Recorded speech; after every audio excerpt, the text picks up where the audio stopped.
The Pan-South African Language Board, in association with media research company Focal Points, has announced a shortlist for the 2022 South African Word of the Year. In the top 5 are Phala Phala, Loadshedding, Xenophobia, Inganekwane and Gaslighting. And these are the words and expressions that PanSALB has found South Africans have used to capture the past year's ethos, moods and preoccupations. Ntombentle Huluhulu speaks for PanSALB and joins me now, together with South African. What's happening with me? Do you also interpret the mistakes as well? Okay. South African Sign Language interpreter Andiswa Gcabashe. Thank you very much to the pair of you. Appreciate it. And Andiswa, thank you very much for helping us sign the interview.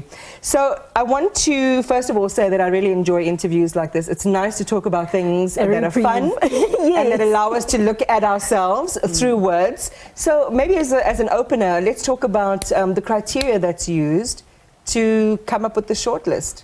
Okay, well, basically the nominations are open to the public, so we invite them through our social media and our website to just give us an indication of what they think might be the SA Word of the Year. And it also allows us, because it's very easy to track what is within the media space, but sometimes, you know, when you go to social media, you have words that are actually being used on the ground. So that's the process that we follow. And then through our partner, which is Focal Point, we then track the words and then to see their prominence within the media domain, and then even the frequency that they have been used within the media. And then so it is based on the research that is conducted by them.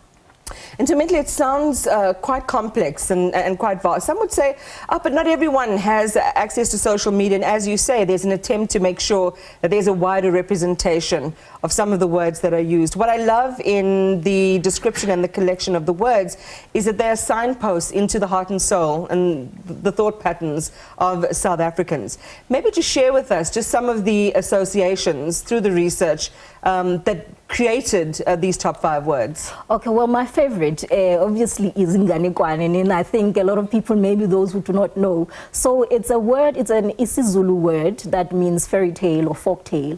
It was made popular by a video that went viral on social media of a guy who was trying to tell a story to his friends, and then he couldn't even finish his sentence, and somebody just interrupted him and said, Inganekwane, and then everybody laughed. So now, South Africans have taken that word. Now they use it to call out anything that they think might be just a bit of a lie or an exaggeration. Yeah. Yeah. So basically, that's how it's used now. It's taken a whole new meaning. And what I love about this, and of course part of the work that PanSALB does, is create accessibility and the integration of different types of languages across people who might not necessarily use certain words and expressions. Absolutely. And that's what I really love. So give us a sense, because I looked at it, was one of the questions you'll see on the auto cue that I planned to ask you, why was this so special?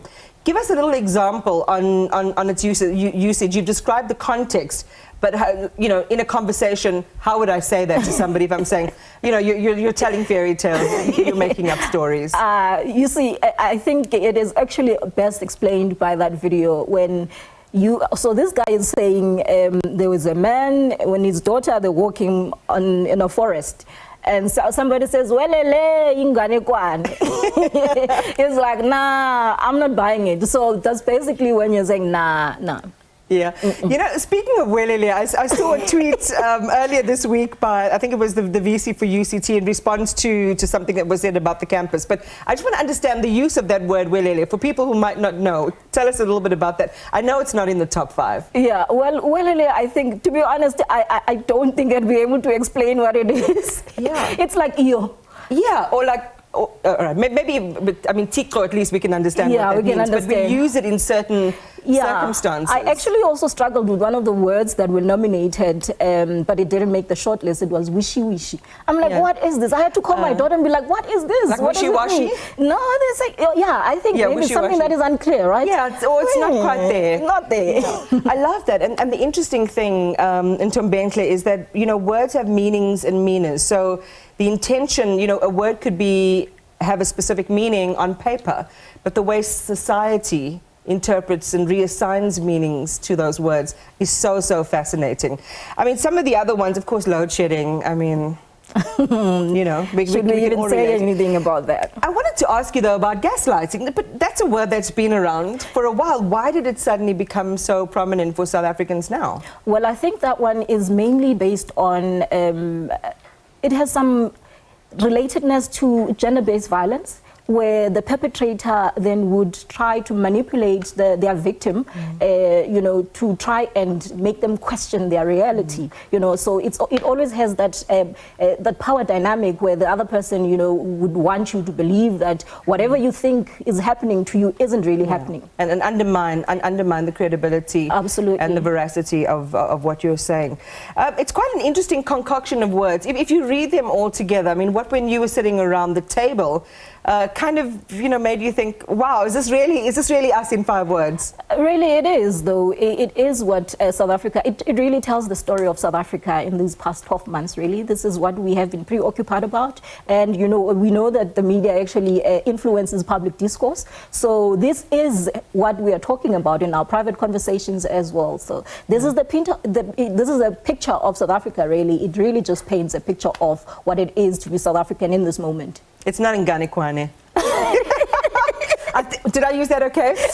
What I want to say though is, so when will the big word be revealed? Are we going to hear what is South Africa's word of the year? Who makes the selection, and when are we going to know? Okay, so right now a focal point is crunching the numbers. They're checking the media data, and then we are announcing on Monday, which is on the 17th of October, just a day after International Dictionary Day. I love that. And, you know, again, it's nice to be able to see ourselves through the lens of something else, even though all of these words, as you say, just really tell a story and the nuance of all of us. So thank you very much for that. And Andiswa, thank you for interpreting for us. And this is South African Sign Language. In fact, we had an interview 2 weeks ago about the specificity of the way that South Africa signs.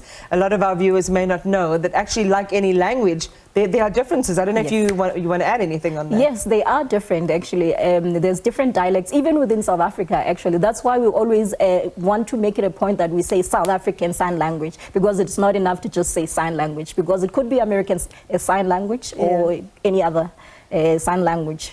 Really. I've totally enjoyed this. Thank you so much for bringing some light and some new wordage into the studio. Really appreciate you. Andiswa, thank you very much for your time. And Ntombentle, thank you as well. Ntombentle Huluhulu is the spokesperson for PanSALB. And the big reveal happens next week.